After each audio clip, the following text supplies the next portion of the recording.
All right, let's get on to our panelists. We have, as I mentioned, we have 5 speakers. First speaker, Burcu Tunca, will be giving a short presentation on the circular economy. Following her will be Rakesh Wazirani, providing a short presentation on a study on the regional waste stream. And then we have 3 speakers from 3 companies actually dealing with recycling. We'll have Owen Nguyen from Scitex, Scitex Circularity. We have Andrea Lanier from Recycrom and the Aqua Colourless Mission, a different approach to our industry. And finally, we'll have Hasnat Noor Chowdhury with a circularity approach of Cyclo. So I've got 3 quite different companies with different approaches. So without any further ado, let me pass it over to our first speaker with a keynote speech on circular economy. Over to you, Burcu.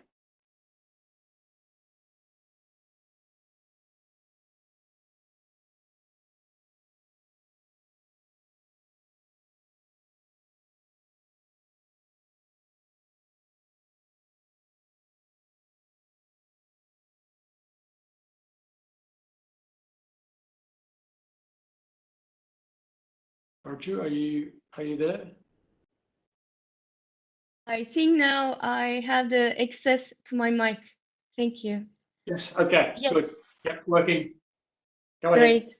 Yes, this is Burcu Tunca speaking from research company. Adelphi is internationally active in climate change, green economy, and circular economy issues. I'm the co-lead for circular economy program. And in the program, we also work intensely with textile and fashion value chains like the fabric program. Well, I have a bit of a difficult job today to start with in just 10 minutes to a little bit talk about what circular economy might mean for the fashion value chains and beyond recycling, because circular economy is not recycling, what kind of strategies we can look at and what are the trends and opportunities. So let's dive in. First of all, what is meant by circular fashion? I think the answer lies a lot about the recent discussions, for example, the EU releasing research, putting really the textile sector on the spot. We are used to hearing about, food or, our buildings and transport being carbon intensive. But now textile, surprise, surprise, is the 4th largest polluter in the world. So definitely in the next years, circular economy in the textile sector is going to be something that the EU is heavily working on, which will have, of course, a spillover effect around the world. And of course, we know a truck filled with waste, textile waste is dumped every second to a landfill. That would have been an interesting question, maybe. My mind gets blown up, really. That is happening every second as we speak. And only 13% of the textile inputs we are putting in the chains are being converted to materials. That's a very low rate, and we have to get better in using materials and really reducing the non-product output. Even worse, only 1%, I think everybody knows that working in the sector, is recycled back, and 0.1 is the part that you can say for post-consumer. So that part is mainly post-industrial. So there's a huge potential. And we can also say textile industry is not alone. Of course, textile industry feeds other industries, like for fluffing with car manufacturing, the furniture sector, and I can go on. Because of these impacts, low material product output, leakages happening in the system, indeed, it's a linear system. So we need to go into a circular version of the system. And in short, very much in short, if you can remember that, we need to maintain this value we are putting in the system in the cycle. Let's try to stop the leak from the system. That is basically circularity. And maybe make it even more simpler would be make these products to be made again, so that we can really, talk about the circularity, which is very much of a dream as of today. So this is not something we can reach in the next couple of years. It will take probably a few decades. So, but coming back to today, well, what's the reality? The reality is that EU has released just recently in March 2022, the circular textile strategy 2030. If you haven't looked into this strategy, very interesting reading, extremely ambitious, talking about, for example, by 2025, putting targets for fiber to fiber recycled material content coming into textile production, which is, if you work on recycling, almost really almost impossible to find in the market because of the technologies. We will talk about this today. Or durability, repairability, recyclability, design criteria for sustainable products, and free of hazardous substances. It's not about materials as what we use, but also what we put in them, like the chemicals, and obviously how we produce them. This will be slowly regulated, and due diligence will be done on these means. So this part of circularity, obviously, as well. And if we dive a little bit more deeper, I just want to show you how we understand also at Adelphi, but in the network of circular economy experts. The first thing, obviously, we could do in this cycle is do what we are already doing for some decades, work on cleaner production much harder, in a way that we can look into technologies that can really reduce the leakage during manufacturing. And there are a lot of examples. We will post some case studies on this later after my here presentation. For example, Kilim Denim works on, in Turkey, indigo dyeing processes that are zero water discharge. There are many examples of these, but we need, obviously, a lot of support for small manufacturers on this, and we need to look into the design. Once these products are out there, let's keep them in the cycle. So repairing, reuse, and repurpose. Repairability can be quite profitable, actually. Companies that we know doing this, not so many, but slowly, even, for example, H&M has that kind of services now, big brands. They can have profitability increases in a year by 20-30%. So going into services. Talking about services, rental, leasing, this is also something that EU will be also in the EU taxonomy referred to. So not only talking about the product level, but talking about the add-on services, so we can close the loop, take the ownership of the product. And even in India, for example, all look kind of companies that are setting up these kind of rental leasing schemes are becoming more and more common. If we cannot keep the product in the loop, keep it being used over and over again, then obviously we need to look into post consumption, but also if there is waste coming out of manufacturing, post industrial, which we will talk about a lot today. And of course, there are a lot of possibilities from mechanical recycling to chemical recycling. However, everything being still very minuscule amount, as we said, and the technology is early stage. And especially that we have a problem with mixed fibers there, with polycotton fibers that are still, as of today, very hard to recycle with the current technologies, very expensive.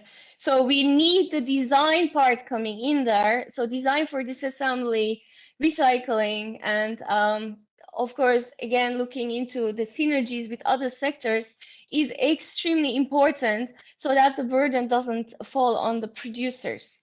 And we can look into the much harder part, which is the circular supplies part.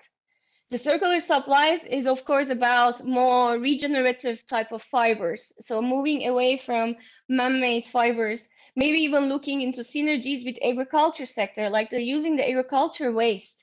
That can be interesting, using more natural fibers like bamboo. And this is also something still in a very early stage level, and looking into slow fashion models so that we can have the overall chain design in front of us. These kind of models like Kilomet 109 in Vietnam, where they really keep control of the whole chain and look over into slow fashion models, are also part of circularity, of course. And finally, looking into how to engage consumers, make them part of this effort, because we need them for FOD consumer, but also we need them to be more friendly, understanding with sharing or repair schemes, which is not at all what fast fashion is encouraging today.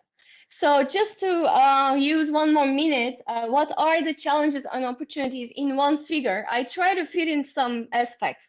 So for example, for cleaner production, as I said, decades of work done. We have lots of projects done. We know the technologies. However, still, it is very difficult to go something in the direction of zero waste. There's 10 to 15% getting lost in garment manufacturing. We heard about in the beginning that in general, we can only get 13% out of the whole chain. So how can we really help micro producers also understand the design for zero waste, and at some point digitalization, so that we can get even better in cutting with zero waste, or so, is going to be, or is now, a big challenge. Post-industrial, of course, we are talking about here not recycling, actually setting up new value chain partnerships. This is about really putting the collector, the new technology provider, the research institution, the brand, the producers all together, even the local authority together, so that they can really work on some kind of closed loop or open loop solution. It's even talking about what kind of industrial support a nation likes to put, because it's a lot of investment, as we will see, to chemical recycling. If we want to go to monomer level, we want to go to fiber level that the EU is telling us, this will take a lot of partnerships and investments. And design. So design is key. Why? Because buyers are deciding about how these products should be manufactured, what should be in them, what are the functionalities they should have. And then they ask their manufacturers to close the loop.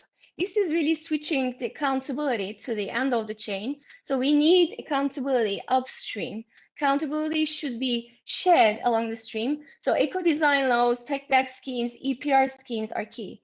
And then I mark all the others I talked about red, because they are really approaching. We don't see even an effort for normalizing those kind of business models. So we need a lot of effort in fast fashion, also not really leaving the space for more faster loops and more leakage out of the system, so that we can have new business models coming in, but for really post-consumer recycling, longer time use, and then helping consumers to identify those products that are more circular than the mainstream ones that lead to system leakage. And waste to energy or incineration cannot be considered circularity, because these means that we will be taking the materials out of the system. So I would say, let's try to make products to be made again. And thank you so much. I hope I didn't take so much time. Thank you very much. It's a lot of information there in around 10 minutes. Let's go straight on to the next talk. I'd like to invite Rakesh Bazarani, Head of Sustainability Services, Consumer Products from TÜV Rheinland. Rakesh, over to you. All right. Thank you for giving us that overview, but also emphasizing on Rakesh, potential with. Rakesh, Yes. you're very quiet. Can you get closer to the microphone? Okay, is it better now, Yes, Stephen? yes, yes. All right. Thank you, Bulju, for giving us an overview. George, when you get a chance, please put the slides up on screen. So, Guten Morgen, hello, salam, namaste, sin chao, and ni hao. Thank you, everybody, for joining. Thank you, GIZ, for organizing. Thank you, Bulju, for that overview, and also for emphasizing the potential with post-industrial waste. A third of the participants who responded to the poll are from brand retailers. And perhaps you have certain questions. So what is happening to the waste from cutting? What is happening to the fabric end roll? Why are factories sending some of the waste to landfill, some to incineration, some to waste collector? Why are they behaving? What are the challenges of the waste collector? What is actually happening on the ground in the manufacturing countries? If those are the questions that pop up in your mind, then this study that we talk about will answer some of those. My name is Rakesh, and on behalf of our team that work on analyzing these waste flows for post-production material, I'll be sharing some insights. Let's go on to the next slide.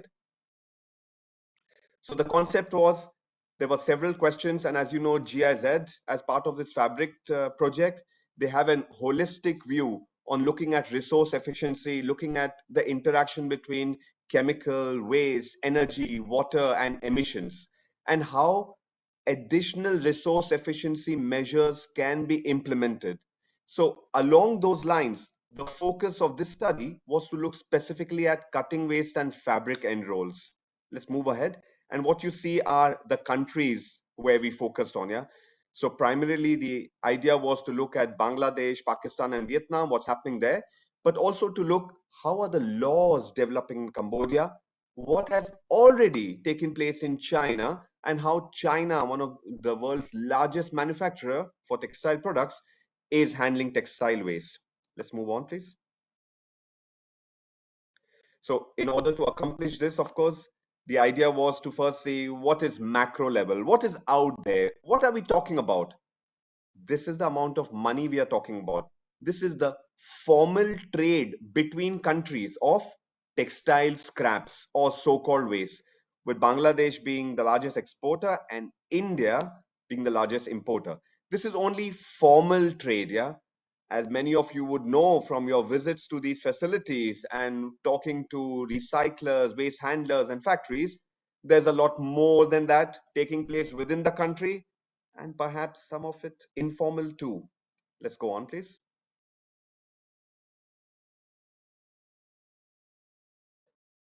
So it is, of course, significant amount of money officially. And in order to address this, what we did was, let's keep moving for the animation, George.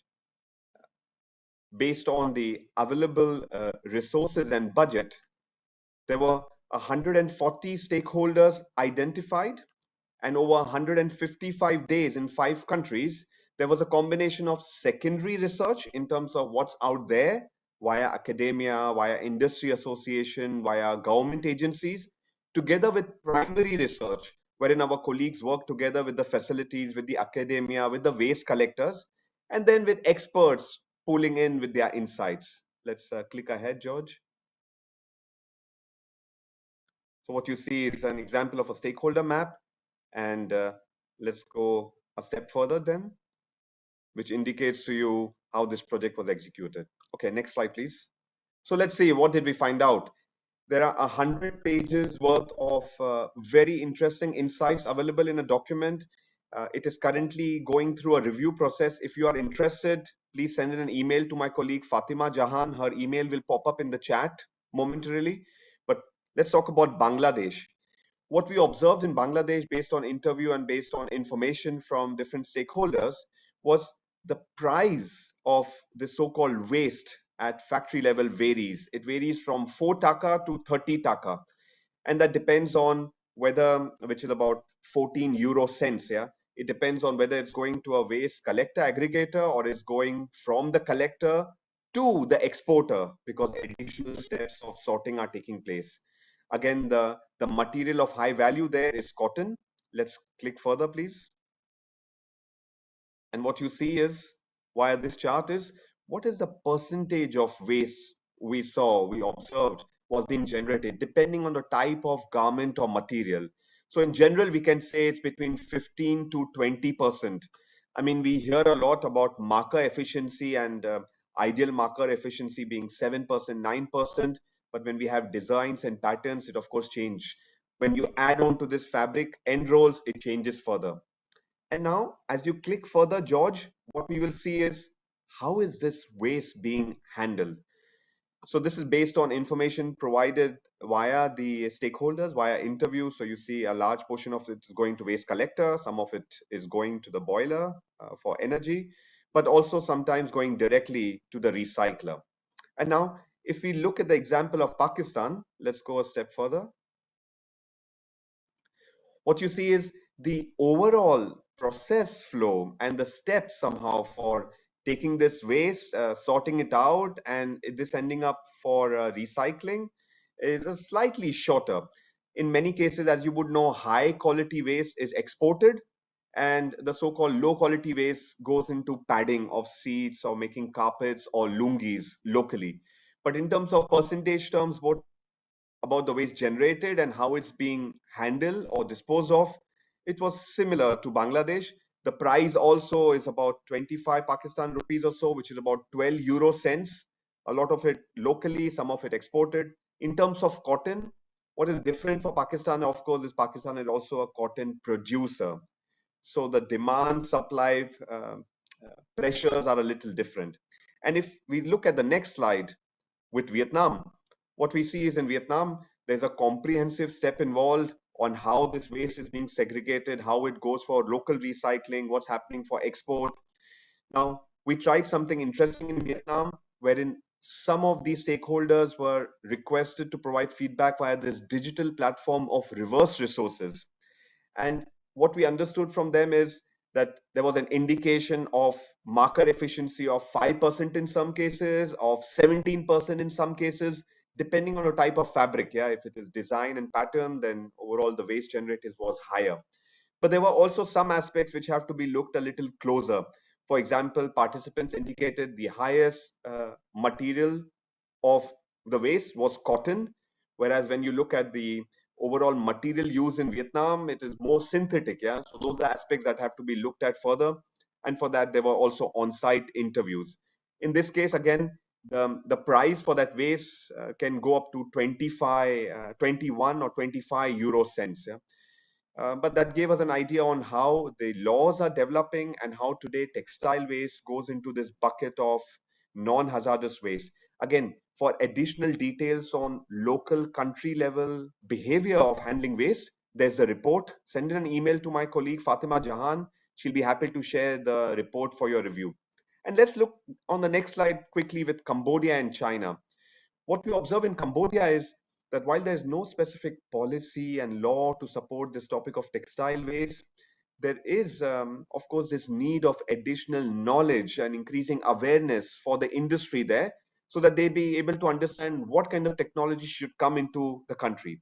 And now looking at all these manufacturing countries, let's look at China, the largest manufacturer, and let's see how China has addressed this challenge of handling textile waste.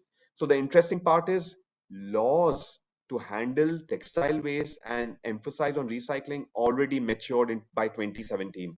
They also have this incentive and system to have some kind of an internet of recyclers network, yeah, which allows China to handle a large amount of waste locally. And already today, with the domestic waste being generated and the systems in place of collection, of sorting, of recycling, it's kind of self-sufficient. So it provides a lot of interesting insights to all other countries who want to set up those kind of infrastructure. Yeah. Let's go further to the next slide for an overview. And what we see is in regards to what are the kind of laws that exist today on a high level for an environmental perspective, what kind of laws exist today for waste policies, if there are specific laws for textile waste, how the countries are developing in terms of circular economy policies, and an important aspect about what is the kind of tariff we are talking of. So if you look at Bangladesh, for example, we indicate a tariff of 25%. But then it depends on the type of material. If it's cotton waste, if it's fiber, if it's yarn, if it's thread, it varies, yeah. But that's the highest amount of 25%. And if it is worn, pre-used garments coming into the country for recycling, then the tariff also is very high, quite high, 25%. These are topics that policymakers are discussing as to how they look at waste, how they incentivize this movement, how they allow the industry to give value to this, so that industry tariff part will be important. And then the final slide with recommendations coming up next. So it is not an eye test, but in general, let's click once again, George. On a high level, what's essential is that there must be a consideration of how tariffs are adjusted for this so-called waste material so that wealth can be unlocked. It's required that there be supportive regulations to address those kind of materials which are can be used as feedstock. And of course, tracking, tracing of that will unleash new range of innovations. Yeah. For all of that, of course, knowledge dissemination and capacity building is required. All of this was possible thanks to what you see on the next slide with the people and the faces. There's Fatima, there's Kim, there's Rashid, and the GIZ team on the next slide. Click once again, please. Ike and so on. So thank you for your attention. And thank you, Stephen. Over to you. Yeah, thank you very much, Rakesh. There's wow, there's some information in there. I'll definitely be contacting Fatima to get a copy of that. That's fantastic. All right, moving right along. We need to keep on schedule here. So now we hear from three representatives from three companies actually involved in, looking at doing some of these things that we've been talking about. I'd like to call upon Wan Nguyen, HSE and Sustainability Manager at Scitex Fabric Mills in Vietnam. Wan, over to you.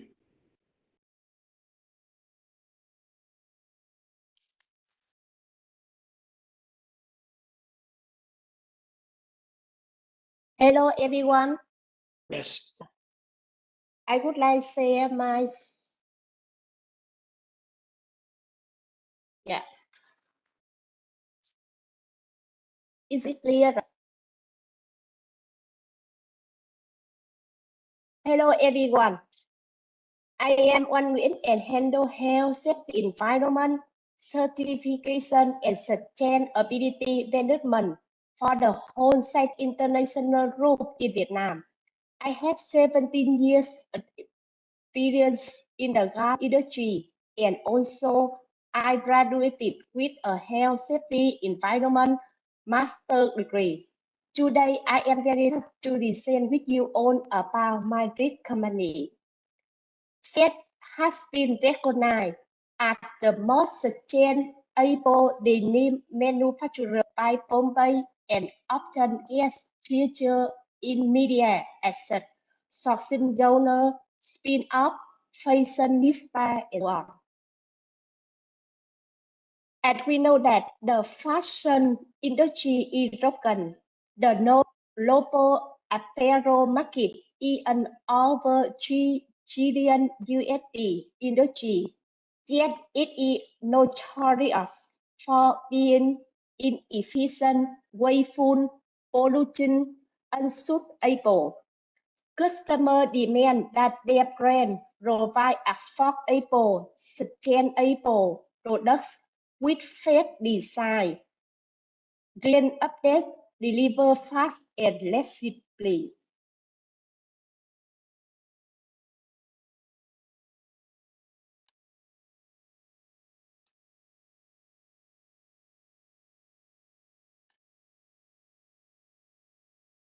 Scitex was established in 2001 with the initial core value of the sustain development.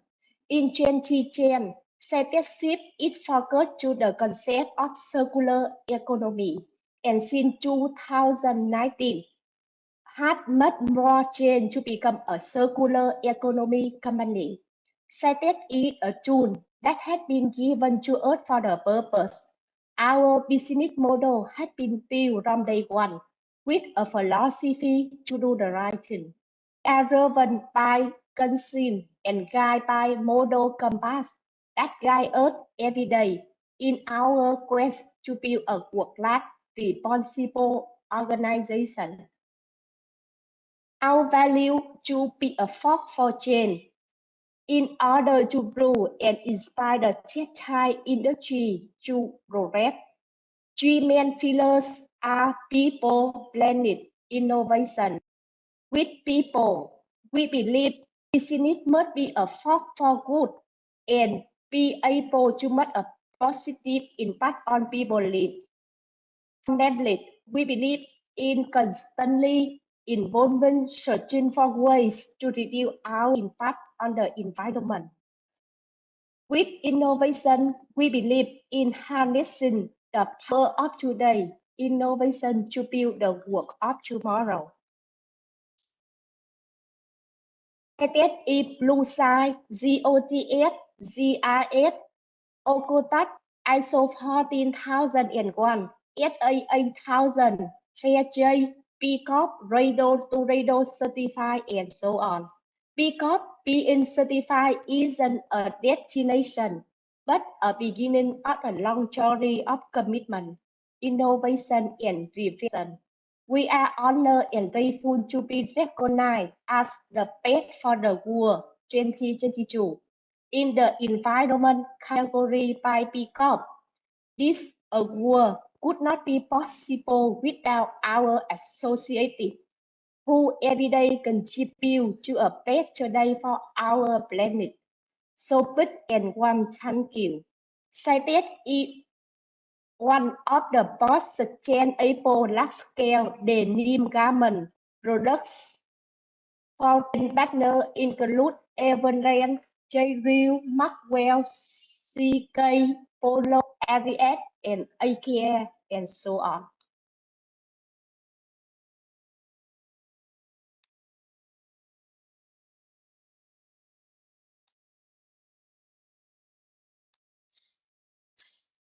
Scitex is committed to creating a circular economy through the supply chain. Has recently opened a new fabric mill at about 40 minutes from its owner cut and sew facility in Vietnam, outside of Ho Chi Minh City. Despite the global pandemic and recent difficulties of the market, Scitex managed and rely a full vertical and circular operation. The introduction of the Scitex mill greatly shortened and length up its supply chain, eliminated costly middlemen, and provide a transparent and traceable product from seed to sale.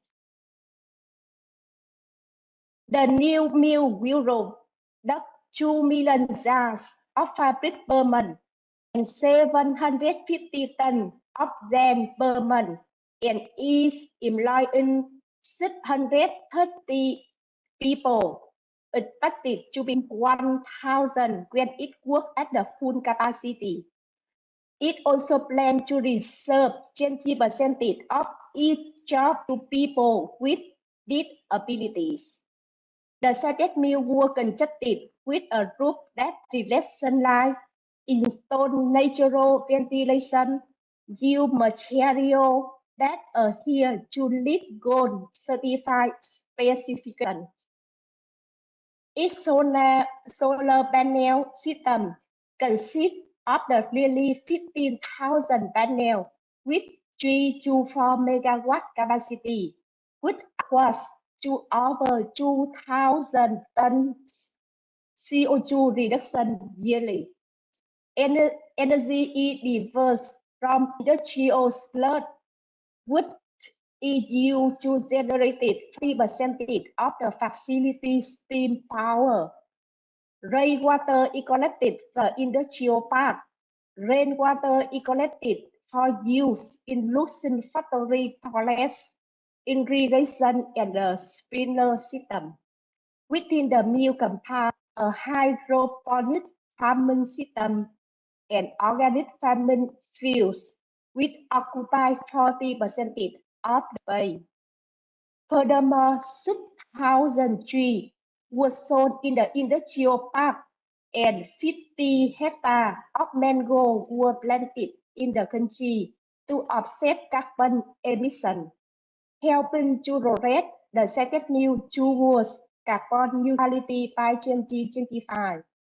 The Smart Indigo system utilizes an electrochemical dye path preparation. The new mills is also in process of obtaining GDSC, OCOTAT, GOZ, GIS, Reread Agree CS, B Corp, Radar to Radar, and less certifications, and has future plan to apply for the blue side and fair trade status.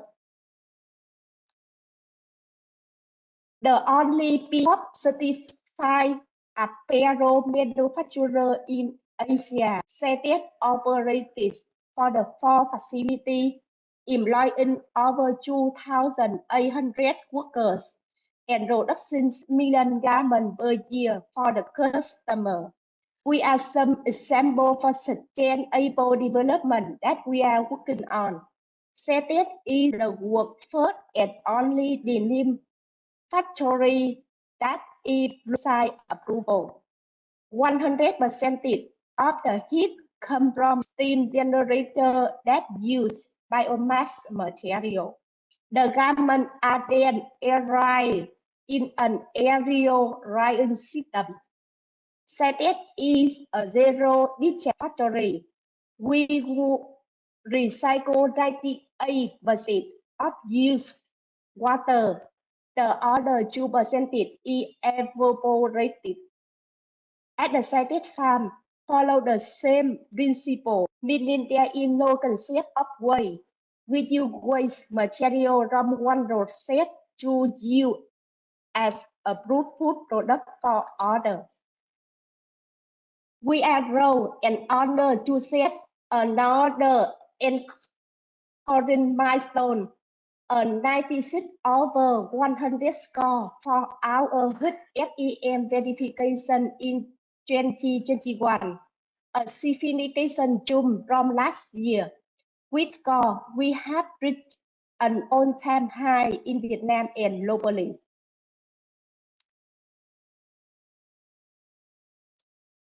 Our environment impact to for upcycling projects below.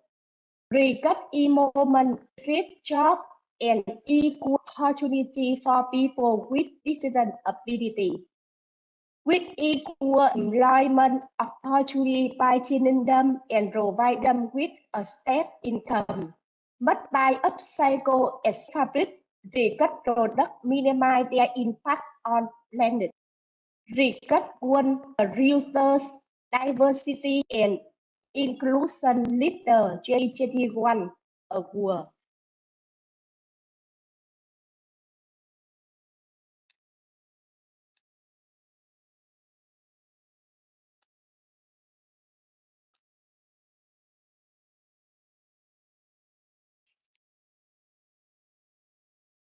Our garment industry major issue, an issue of 92 million tons of waste and leftovers per year. But by designing the way, keeping products and material in use, and regenerating natural system, we can reinvent everything. For each sustainable product, Edwin is determined with Scitex to provide product and deliver for all new Edwin USA collection.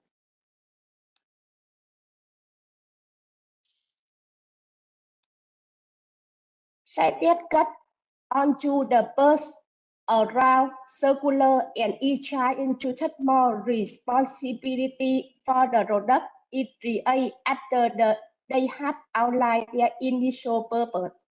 Our founder and CEO had invented in a carrier and repairs, already dedicated to upcycling clothing to try and extend the life of any garment that come out of Scitex.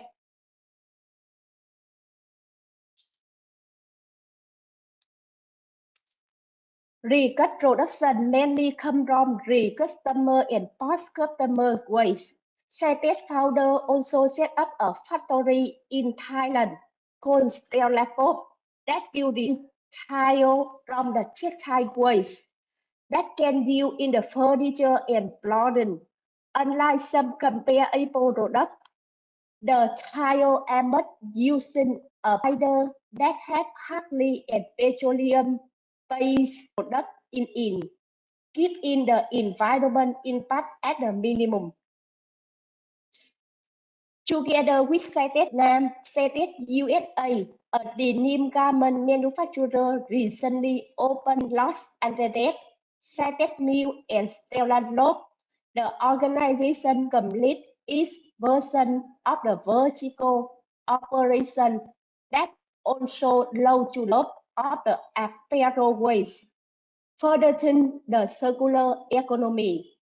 We started small. We continue to be strong organization, but our vision has been to be a transparency, circular manufacturing system. We are better together. That is all from our side. Thanks for your listening. Thank you very much, Juan. Yes, Scitex is an incredible example. Thank you so much for sharing about that. Let's move straight on to the next talk. I'd like to introduce Andrea Venier, Managing Director, Officina 39 from Italy. Andrea, over to you.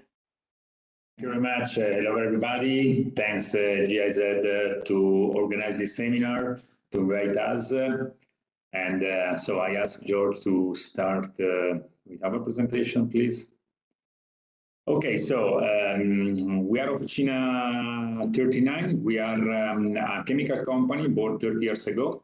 We are located in the north of Italy, in a city called Biella, that recently has been recognized as a creative city by UNESCO. And it is very important because the environment around us is permitting us really to think in a different way, to have a different approach. We like to also share with you one word that we are using internally. We invented a word that is trust-enabled, because really we strongly believe that sustainability should go to the jump to the next level, that is based on trust in the supply chain and, of course, responsibility. Next, please. We are, as I said, we are 30 years back chemical company, Officina born in Scitex in Italia, the mother company, in 2008. And Officina means an Italian workshop. The idea when we started this project has been to really concentrate in innovation in our textile industry. And that's what we are doing, trying to do every day, developing new technology, thinking, of course, on the full steps, means from dyeing, washing, and finishing garments, and the denim industry in particular. Next, please.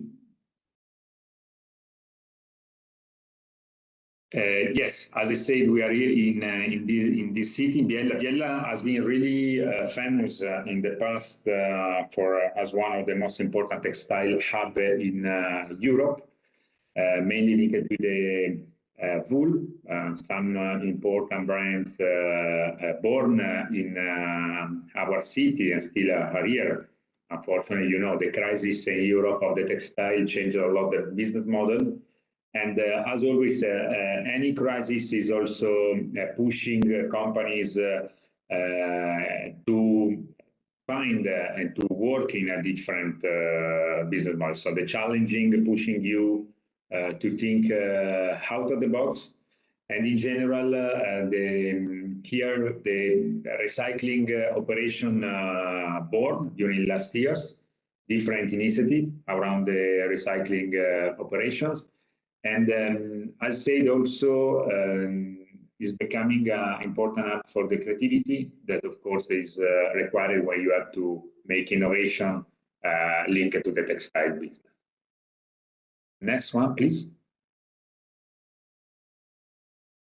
Okay, here there is in our website, you can go there, officina39.com. You can find also a video about our company, our also city. It's very important, the link that we have with the environment. As you said in the previous picture, we are under the Alps. So it's clear for us the importance of the respect of the environment and the nature around us. You know, the Alps and the mountains are like the man that can give you a big axe, but also is also remembering us in very serious way that we have to respect what we have just on the back of our shoulder. So this is something very important, the place where we are for who we are. The next, please. Yeah, as I said, the Officina 39 during last years concentrating a lot to develop technology mainly for the fashion industry, in particular concentrating in the garments, dyeing application and on denim. Next. And here, let me introduce our patented technology, Resechrome. Resechrome really has been at the beginning a dream to develop something unique. Here, Resechrome represents one of the most sustainable dye stuffs. This is we are producing Resechrome from the textile waste. Next, please. So, from the textile cuts, scraps, that the previous panelists also gave us a lot of really interesting information, so thanks to them. We had an idea to use that material as our raw materials. Really, when we started this project, has been to find a better solution than natural dyes. Natural dyes is a good message for the consumer, but we had at the time adapted that natural dyes can replace in large scale the conventional dyes. When we're talking about natural dyes, I'm talking about dye stuffs coming from the extraction of flowers or plants that we someday cannot be a sustainable solution for the future, as we have to concentrate to leave field for the food production, not for the color production. That's the reason that we had this idea to use the textile waste to create this powder. Has been more than 1 year hard work in our development center, in the laboratories, to find a way to transform fibers into powder. And next, please.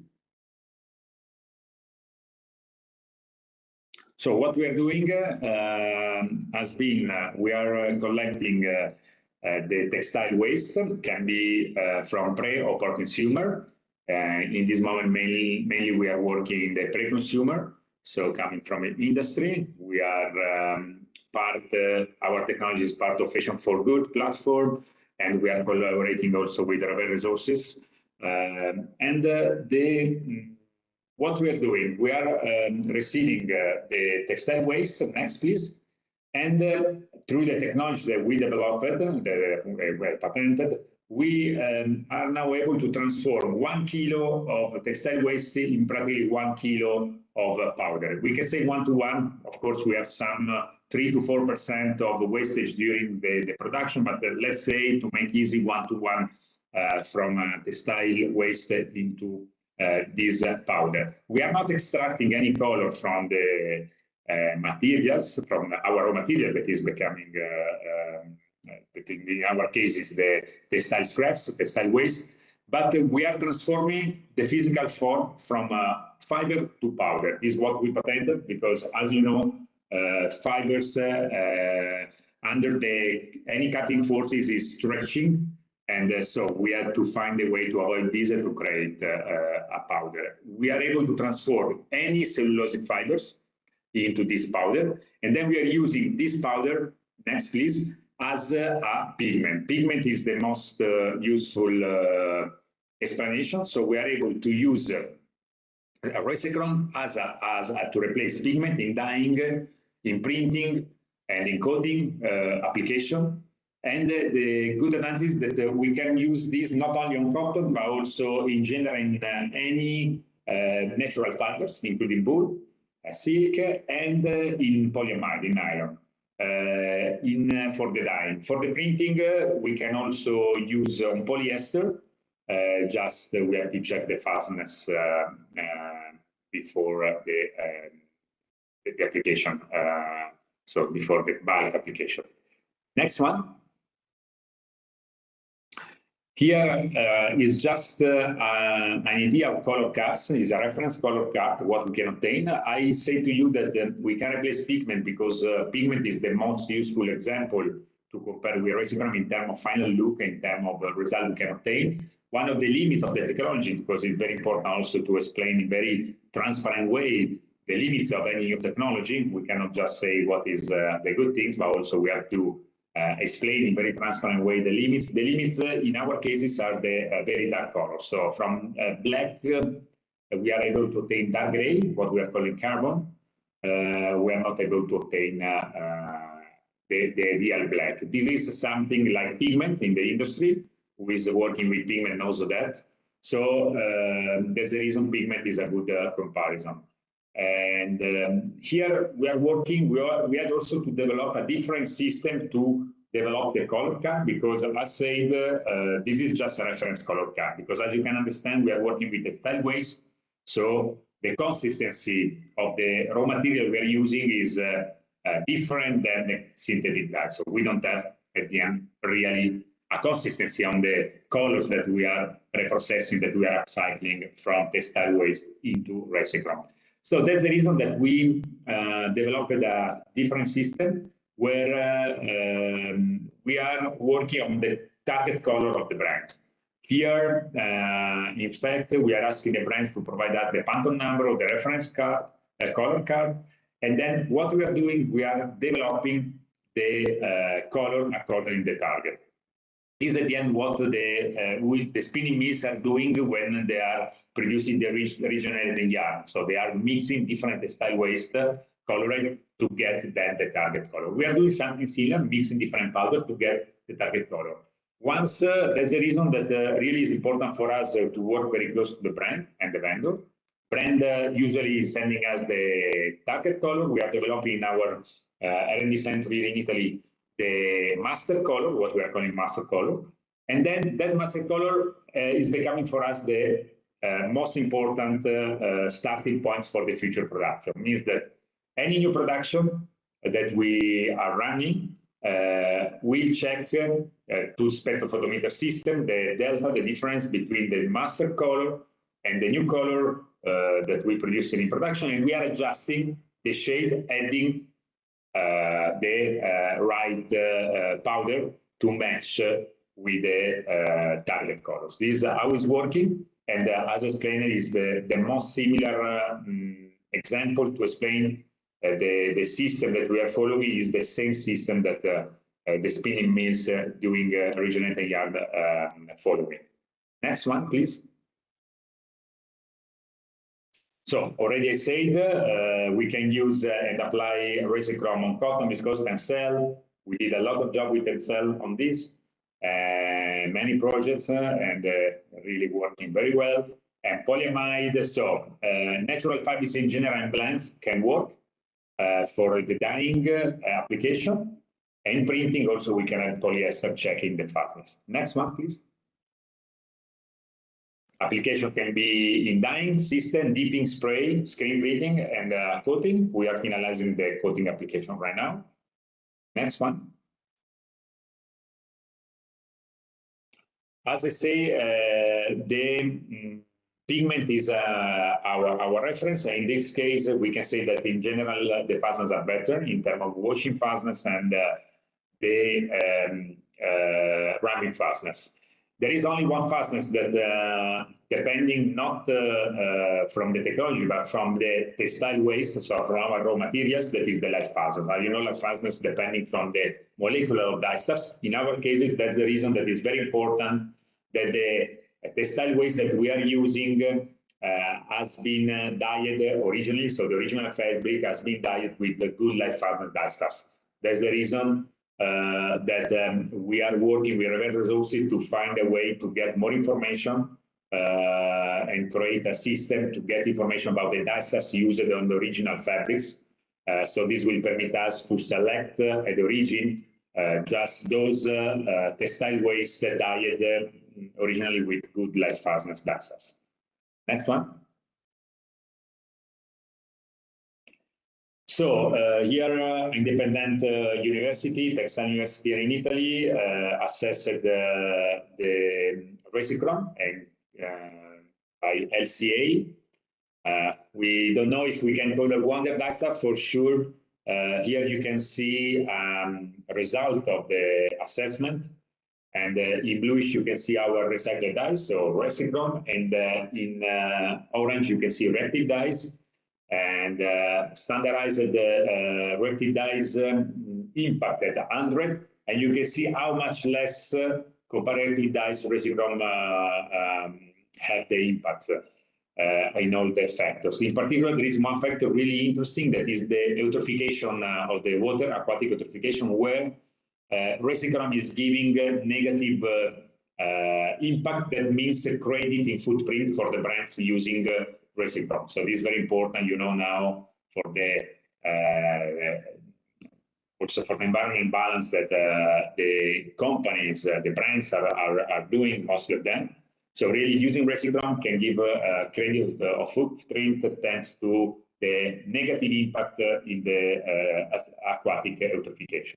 The reason is that Resicron is never a solution of dye stuffs, but is a dispersion of small particles of textile fibers. That's the reason that this is not creating never a barrier for the, in this case, for the sun, light sun in the waters, in the rivers and the sea. And this is also something that we are exploring right now as next application, next developments on Resicron, because also we are starting to evaluate the possibility to filter the Resicron not using during the dyeing, and we are now finalizing a process where we can use also the not fixed Resicron on the fibers during the dyeing process. So because through filtering system, we can separate this and then use. As to explain you the technology, the most useful is to make a comparison with the pixel in the monitors, in the screen. In fact, here you have to think that our dyeing, next please, our dyeing has been like a pixel, means that you have to consider that will be like a small dots on the fabric treated, dyed by Resicron. At the end, is pigment? No. Is direct? No. Is acid reactive dyes? No. It's a completely different concept, starting from one of the most available raw materials in the moment in the world, that is the wastage. So this has been our idea. Next one, please. Here you can see some example of more on the left side. You can see garment dyeing. The orange is most flat. Then you can see on the right side, at least, that have more what we are calling marble look, so acid wash look. So we can play with the technology to print and to dyeing, depending the parameters, to obtain different application. For example, really interesting is the effect that we are calling eco marble, because the acid wash look that we can obtain using Resicron have much less impact compared to the conventional one. Usually, to obtain an acid wash look with the conventional dye stuff, you have to dyeing with the reactive dyes. That is a long process. After that, you have to soaping. After that, you have to treat the garments with oxidizing agent. Most probably still, unfortunately, in the world, potassium permanganate is the most used to make acid wash look. And then you have to neutralize, then you have to finish, and you can get the acid wash look. In our cases, with the eco marble using the Resicron, we are dyeing in cold temperature in very low liquid ratio. with Resichrome, we are fixing the dye with the tumbler dryer, and then we are going for the enzyme wash, and we can get the final look, acid wash look.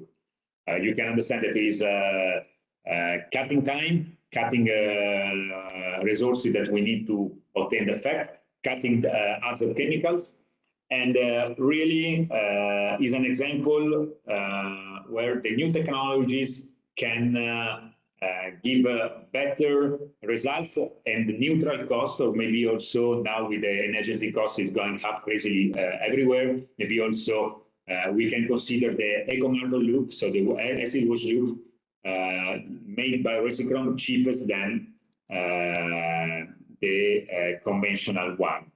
Then I have to say, to be transparent, for example, in the case of conventional dyeing by exhaustion, that in some cases we can obtain neutral costs. In other particular tone shade, maybe that the cost we receive may be double. So this to complete the information in very transparent way. The application right now, as I said, is for printing, coating, and garment dyeing. We are working hardly to find and to set fabric dyeing also process. This under developed during last 3 years. As you know, has been 3 years very strange for the pandemic time. And also to prove the fabric processes, we need to involve some of our good customers to ask them to run bulk trials. And this is the difficulties always to find time and find also resources to make proper industrial trials. But we are working on that, so let's hope that in the coming weeks and months we can finalize this process. Next one. Andrea, I'm going to have to ask you to finish very quickly, okay? Yes. Yeah, thank you.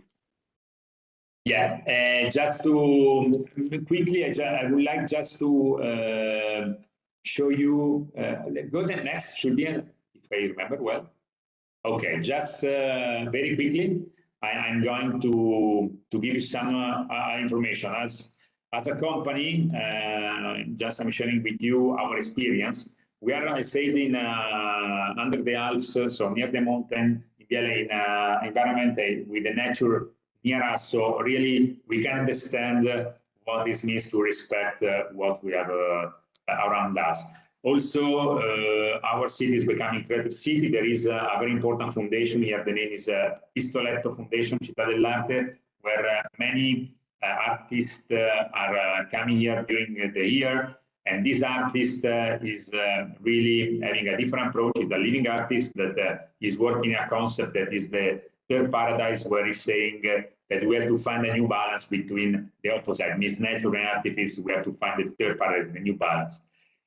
Just I'm sharing you this experience because when you are developing something like Resichrome, you are changing your mindset. And that's the reason when you are developing new chemicals, that is our main business, our core business, you're always thinking in a different way. You cannot come back. And that's the reason that in general, in our company, we are looking for the SDG, in particular SDG 6 as a chemical company. And we are committing really to reduce, to develop technology to reduce the water consumption. At the end, reducing water consumption means saving resources, but means also maintain some circular business and some circular approach in the environment around us. Just go quickly, just in the next slides, just to give you some information. This the idea is to make a better industry with less, in this case, less water. Next, please. And that's the reason that is becoming as a mission. So the SDG 6 really is a mission internally. Next. And we developed this Aquales mission. Next. Aquales mission is made on a technology where we develop some waterless products, so working without products that are working without water and without temperature. Next, that permit us to reduce 75% of the water usage. How we are doing this? How we can reduce 75%? Please, next. Because for macadamia, usually you have 3 steps. Main step, that is the usage. aging treatment and warm bleaching. Means, next please, used, that is what we're calling scraping, the stone washing, the old stone washing, and the bleaching. What we are doing, we're developing chemicals that are, the first one is not scraper indigo, that is working with laser. The second one is aqualess age. The third one is OZ1 powder. These three chemicals permitting us to work in waterless condition and giving us a very important saving in terms of water consumption, 75%. Next, please. This is a special laser booster, but really is a laser smoother. One we are using in our development center. We have the latest technology. Laser is very important in our industry right now, but there's some limits, and that's the reason we developed one chemical that is working in a waterless condition to obtain with the laser a very natural look. One of the limits of the laser is still to obtain a very real hand scraping look. So that's the reason we developed this chemical. Next, please. And then we replaced the stone washing using aqualess sage. Aqualess sage is an innovative product that is giving abrasion without water on garments. Can work in black as well. So black denim. Next, please. The big advantage of this product can be applied in combination with OZ1 powder. It is our latest technology. Is like we call it OZ1, just to remember the ozone.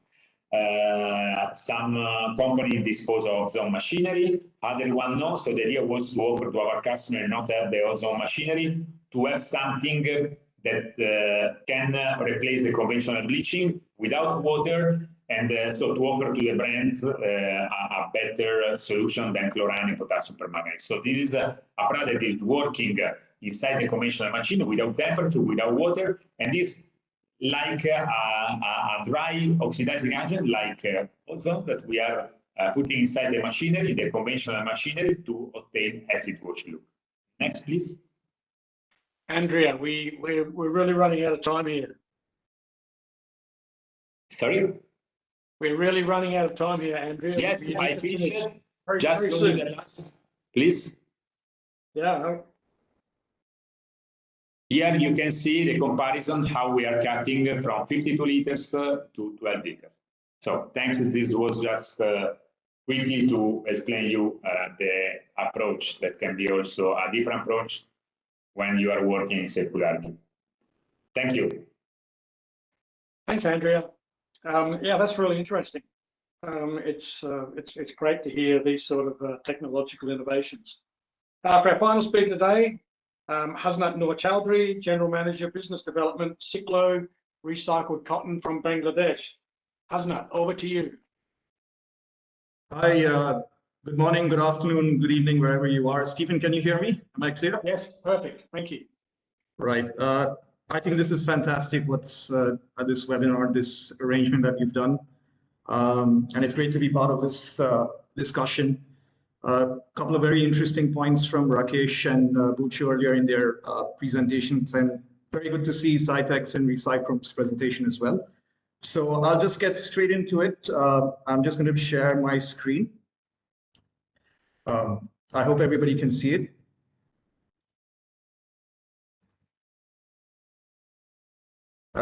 Stephen, is it visible? Yes. Can we see Yes, it? perfect. Yes. All right. Okay. So just before I start, I'll just a quick introduction again. I'm Hasnat. I represent Ciclo Recycled Fibers. Ciclo Recycled Fibers is in the category of recycling in the textile value or supply chain. We are tier 3 or tier 4 if you're a brand or a retailer looking or listening in. Within the recycling category, obviously, when you've seen Andrea, he's part of the chemical subcategory. We fall under the mechanical subcategory. So just as an introduction, just to be clear on that, what I'll be doing today can be a bit different. It might be a bit weird as well, but I hope everybody can just tag in. We'll just build up towards who we are and what our process and our product and our services offer. But So I'll just have a quick glimpse at the industry. Then following that, again, like I said, we'll be looking into who we are and what we do, and how it works for us and our partners and all the brand and retailers that are already tagged with us, and how this can be a success for the future. Of course, scaling is a big issue, but we'll address that as well, or we'll have a short discussion on that as well. So just getting straight into it. I hope you can see the slide. Stephen, please do let me know if I get stuck up, yeah? Yeah, I'll let you know. Everything's fine. Sure, thank you. So again, like I said, just to have a feel, just to understand what the drivers can be, we need to understand what the market is. And I know Rakesh has touched on a lot of points in terms of the market. I'm just going to supplement that. I'm not going to go too deep into this, but just to let you know, key things that to point out of this slide is, if you can see my cursor, or if you can see under the global textile market information, you have the two at the bottom, which is the global cotton consumption forecast. And this is where I would say that, yes, while I did say that we are mechanical recycling, we are in that category. We focus on the cotton part of the textile value chain in itself.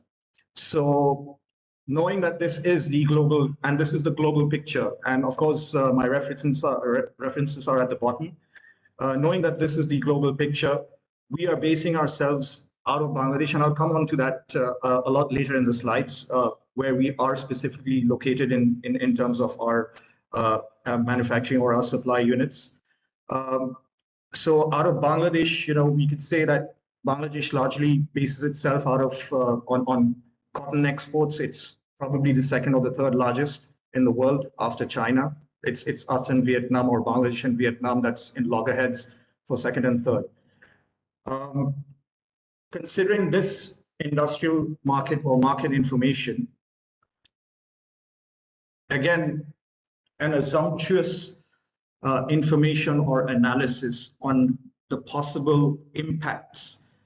All of this is based on the cotton consumption assumption, and also on an analysis that's conducted by Made to Flow, a third party that's connected with us, that collaborates with us, helps us to analyze key parameters that we believe are important for us to understand and take further.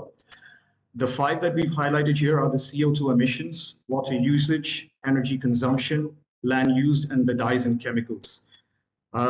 These come up first and foremost in any discussion that you relate to circularity or even sustainability. And even though these are more technical, but it's the basis of these 5 parameters that we surround our conversations on. So again, just the numbers are there for everyone to see. Going into the next slide is just to highlight and indicate to you what the linear model in the textile supply chain or value chain looks like. Remember, we're talking about going from linear to circular, as Buchu and even Rakesh has mentioned. Now, in this linear model, we can see that if you look at the picture here, again, the references at the bottom there, the cotton that we, that I was mentioning, that we focus on, or the textile value chain focuses its production on, by and large, is produced at a paddy field out in India or wherever, in whatever part of the world. There are dyes and chemicals used in that stage. Then when it's spun into a yarn, there's dyes and chemicals used there as well, possibly, not all the time. Then when it's knitted into a fabric, there's dyes and chemicals used there as well. There's a washing, there's a dyeing process as well. Again, dyes and chemicals are included in that or involved in that. And then finally, it gets exported to the consumer market or to the retail. And we as consumers then use these T-shirts or these garments, or in whatever form it can be. It could be T-shirts, it could be pants, it could be hats, caps, whatever it is, we end up using it. So it's for us, all of us, to understand, and I know everybody's well versed in this, it's just for all of us to recap and understand that this is the impact on it. In the previous slide, I showed you the energy consumption, the impacts on the CO2 emissions, the energy consumption in landfill. Here, I'm giving you a clearer picture on the dyes and chemicals in itself, because you probably want to know how and when and how or where, right? So having seen that, I'd like to go straight into addressing what the market problem is and where we come in. The market problem is a dependency on cotton. And then again, like I showed you in the earlier slide, it has its impact. And point two supplements that the fact that the impact on the environment is because of the usage of dyes and chemicals and the linear process in itself, the energy consumption in the linear process in itself. In this linear process, the other point here is, and I think everybody knows this, is that there's a lot of textile scraps or fabric scraps or fabric cut clip scraps that are generated, right? So with all of that in mind, Cyclo has a very simple circular process. And I'm going to project this very simply. And this is actually the core of my whole discourse today, or my whole narrative today. You can see, if I have to start from the collection and sorting, that we do collect what we offer, or what our process encourages is collecting of textile scraps and waste from these fabric mills that are producing your conventional garments or your conventional fabric, or in whatever construction and whatever form. Those cotton clips or wastages are 100% cotton based again, and we focus on the 100% cotton based fabrics and clips. We take that, we put it through what we call a recycling process, and this recycling process opens up those small fabric clips. It cuts them into a homogeneous form, and then opens up those clips, and those clips then come back into what we call a fiber form. This cotton fiber clips, or these cotton fibers, are then blended with synthetic sustainable fibers, and I'm going to get into that also in the next and coming slides, to add a bit of, or a degree of strength to it, which as we already know, it being or considered as recycled fabrics or recycled clips, it kind of loses or degrades in its quality parameters. And what happens is you'll have short fibers that come out when you open up these fabric clips. So in order to give it back those quality parameters, give it back its strength and even feel and different parameters that you like to focus on, we have synthetic fibers that are blended with it in the fiber form. It's prepared, it's drawn, it's carded, and then it's spun into the yarn. From the yarn, the relevant fabric manufacturers can construct whatever fabric they wish to, and then produce the relevant garments that they need to. And it goes back out into the retail market and to the consumer market. Not in any point in this process have I mentioned the use of dyes and chemicals. You don't need that. Now you're going to ask me how and why. It's simply because the form and the condition that we get the fabric clips, the waste in the first place, we keep it in that form.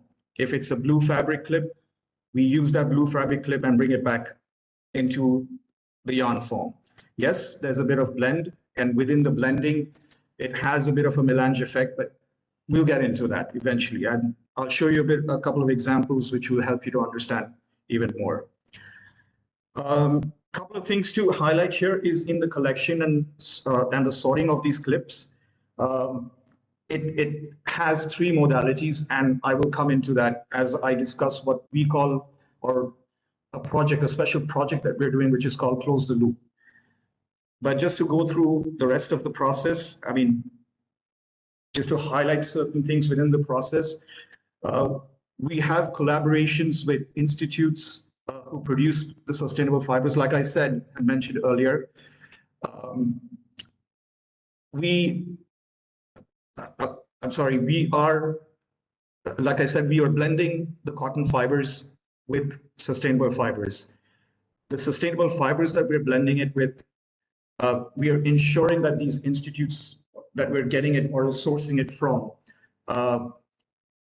are well recognized, certified, and have their processes in place, which add a degree of sustainability to it. Of course, that in itself also is a challenge, but yes, in order to ensure that, yes, the product in itself has or values up from the condition that we get it in, we have these collaborations to fight greenwashing per se. Moving on, we also offer and we also include traceability in what we do. There's a blockchain technology that's made available through Aware, and there are several other companies around the world, but we're tagged Aware. So what happens is there'll be a scanner box that any supplier or producer or manufacturer would like to, if they'd like to even ensure that we're properly certified and we are indeed using recycled fibers and we are indeed using the proper recycling method and technologies, then this blockchain technology helps you to understand, this traceable technology helps you to understand and verify that. The products that we produce out of this process is mostly sweaters, circular knits, wovens, socks, home textiles, and denims. Now, just to give you a bit of an example, just to help you to understand that how and where we cater into all this and cater our products or our fibers or our yarns into these products, is we offer a range of counts and range of blends. And based on that, it eventually leverages the requirements for t-shirts, shorts, bags, socks, jeans, and sweater. For example, if you look at the counts that we're mentioning here, we are doing between 5s to 30s. If you look at the blends that we're doing, it's a minimum of 50% of cotton. And again, the global standard necessitates that you have 25%, but we say 50% simply because of the impacts that it offers. If you do 25%, not so much of an impact, not so much of an improvement, doesn't really help you in your environmental footprint reduction if you're concerned for it. So that's why we are offering 50%. 50% gives you more of a tangible impact on it. And like I mentioned earlier, the blends, the sustainable fibers, the synthetic fibers that we're using ranges from poly, polyester, acrylic, viscose, organic cotton, and even virgin cotton. Just again to show you the examples, and then I'll actually get into some of the important details of the different brands that we've worked with, the different styles that we've done, the different blends that we've used in our yarns from the fiber form. Again, we have the littles, the sweaters, the hoodies, the regular sweatshirts, even bags, shorts, and as simple as single jerseys as well. The colors that we can offer, again, we do admittedly rely on the conventional market, the market in which your conventional garments are made.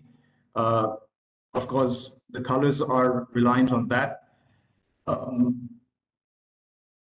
Usually what we say or what we intimate to everyone, all of our client base and all the stakeholders is we can offer your blacks, your whites, your blues, your denims. This is all basis of the regular market that's out there in the whether you consider the global supply chain or whether you even consider the supply chain out of Bangladesh. The top 2 rows that you see here, these are the continuous colors. These are colors that will always be available, right? And at the bottom 3 are the seasonal colors, and these are colors that we don't have difficulty in making. But it's just that we have a strong reliance on the supply chain in itself, and based on that, we can basically cater to whatever is required. Now, I did mention, and these are a few points that I'd like to quickly go through. I hope I have some time. Stephen, just let me know how much time I have. It'd be great to know that. A couple more minutes, hasn't it?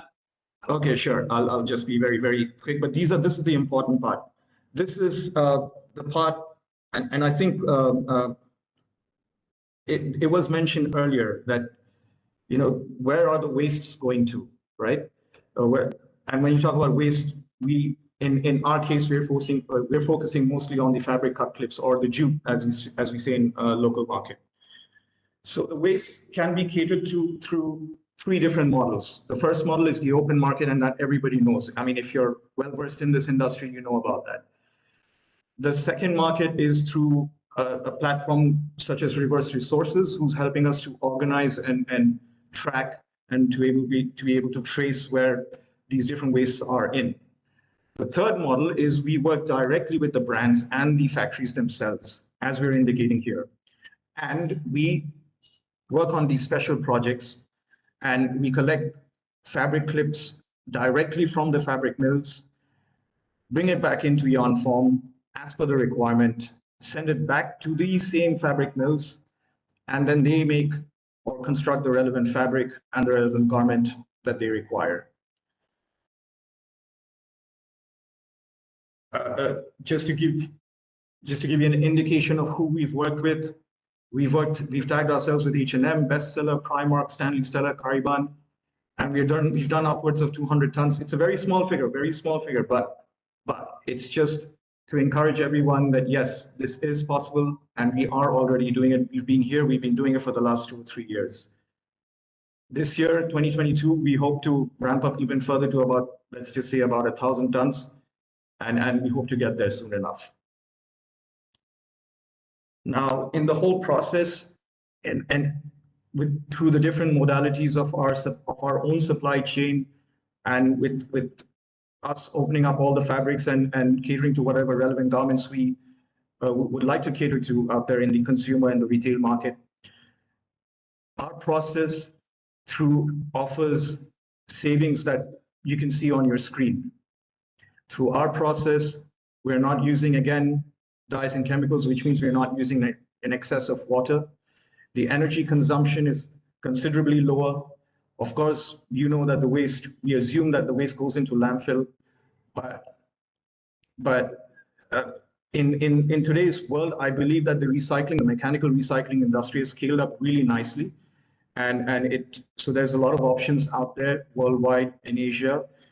So, but even then, at least through our process or through the mechanical recycling process, we're able to save up on usage of land. These are the tangible impacts that we have through the yarns that we make. And again, it's in our yarns, we ensure that the recycled content or the recycled cotton content is a minimum of 50%. And that's how and when you get this considerable impact. Through our process, again, this is, I know a lot of people would like to challenge me on this, but directly or indirectly, and we don't really stress on putting out there that, yes, we're achieving SDG goals. No, it's not that. It's just that, again, I showed you the tangible impacts that are incurred through our process. And through that, directly or indirectly, we are catering or we are leveraging 14 of the SDG goals, the goals that are highlighted in color, except for 4, 7, and 16. Our process, our products and services, our modus operandi at this point in time, directly or indirectly caters to that. Now, we are in the process of verifying this through a third party. So I hope the next time that we meet or have any sort of conversation, I'll be able to give you some sort of verifiable data on this. Yeah. This is important for any, yeah. Hasnat, can you wrap up? Yeah, sure. It's just a couple of slides, Stephen. Yeah, thanks. So this is for the brands and retailers out there. We do think about what we do and what we offer, and what we offer falls under the Class A category. I'm sure there's an environmental benchmark for fibers out there. Now, in that, we offer recycled cotton. Yes, we are doing blends, but at least they fall within Class A and Class B of the benchmark for fibers for different brands and retailers worldwide. Again, we have certifications. We are ISO certified, GRS, RCS, OCS certified. It's important to have that. We are on the process of going through the verification for FEM and FSLM. For those of you who know about it, the HIG index, the HIG verification. And again, just to give you a bit of a feel of how and who we've tagged ourselves and collaborated with. We have our customers based in United Kingdom, in France, Germany, Spain, We're based in Europe, we're based in North America, South America, and we've even recently expanded out into the East Asian market, which is the Japanese market, and also into Australia and New Zealand. Last but not least is how we're looking to scale up and match with the industry demands and requirements. Again, we've been in this business, and I haven't told you about the history of Cycle. We've been here for a good 10 years. It's taken a bit of time, but over the last couple of years, we've ramped up really, really well. I think there's a lot of awareness created, and I believe this webinar is also great towards that. And based on that scale, the industrial scale, well, we will be ramping up our own capacity, our own ability to supply or cater to the sustainability or circularity requirements. We're not only based in Bangladesh, though. We have expanded out into Pakistan and India, and that's how much we're taking this seriously, and that's how much we realize that we're actually capable of expanding ourselves and helping and offering ourselves as a solution to whoever is interested in us. I'll end it right here. Stephen, thank you so much. I'm sorry I've taken a couple of minutes extra. So yeah, thank you so much. No, you're welcome. I mean, this stuff is really fascinating. We've gone over time, but I'm just going to go on for about 6 or 7 more minutes. So this will be about 15 minutes longer than scheduled. There's a couple of questions here, but I just want to say that there'll be a survey poll in the chat box. If you can just click on the link and answer a few questions. If you've got topics that we should do later on, if you've got some recommendations on how we can improve this, then please click on that link for a survey poll and answer that while we're just looking at a few questions that have come in. Some of the questions have been answered as we've gone along, but there was one question here for Andrea.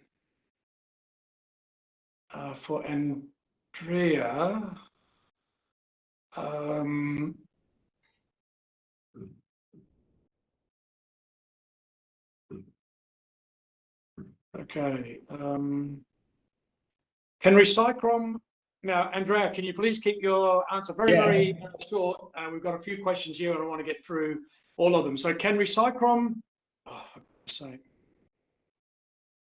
Yeah, I saw the different question. I guess mostly of them I replied during the presentation already. Oh, okay. There is one interesting one that is the wastage that we are generating during the processing.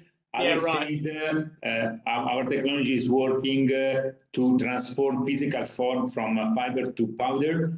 And we are not generating any extra wastage. What we are having, we are losing 3-4% of fibers during the processes, as is mainly our mechanical processes, our technologies, different machineries, 8 steps to get from the fibers to the powder. I think the others, I checked it, it should be already replying somehow during my presentation. Thank you. Cheers, thanks, Andrew. That's great. There's one here about pure cotton to cotton recycling getting more common. It would be interesting to hear what Tier 1 or RMG companies think about mixed fiber recycling. You got anything to say about that? I believe my boss has already answered a question. Okay. Right. My boss is here, by the way. He's Mustafa, and he's one of the stalwarts. He's actually the main man on this. But yeah, again, I'd just like to Mustafa. Yeah, there he is. Yeah. Okay, I'd just like to answer again. I know Mustafa touched on the point. Yes, it is a challenge. We're not shying away from that.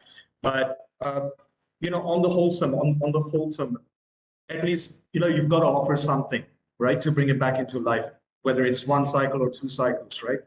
So we're offering that. Maximum we can go to is 2 or 3, I believe. And look, it's not that we're just doing it with synthetic fibers. We're doing it with organic cotton as well. And I think you will understand that, yes, organic cotton or 100% cotton in itself can come back into life several times, right? So yeah, it's a fair enough question, but yeah, that's my answer to that. Stephen, if that's okay. Thanks, Hasnat. Look, this is the first time we've had 5 speakers on. It was I think we were a bit ambitious, having 5 people within 90 minutes. I really wish we had another 30 minutes or 45 minutes because this was really fascinating. There's just so much information here, and all of you could have spoken for much longer. But what I hope it's given everybody who attended, and we had hundreds of people here and on the streaming on YouTube, hundreds and hundreds of them. I hope that all of you listening have gotten a taste for the various. You've got Hasnat with his mechanical. You've got Andrea with chemical. You've got Scitex, which is a manufacturer. With another approach, and then we had an overview. We had 2 overview as well, and there's a ton of information in there. So I'd just like to thank all of the speakers for your valuable time and providing so much information. As Hasnat said, I think this is a really great seminar. I think there's just so much information, and thank you so much. And so I'd like everybody who's in attendance to just virtually give some applause to our 5 speakers. That's all from us today. Just remains for me to say on behalf of GIZ Fabric, thank you all very much. Stay safe and take care. Thank you. Thank you, Stephen. Take care. Yeah, excellent. Really great stuff. I'm sorry I had to push. I'm sorry I had to push some of you along a bit, but yeah. We need a day. We need a day next time. Yeah, it's fantastic. This is really exciting stuff. There's technical innovation. This is really the cutting edge, and yeah, I love it. Great.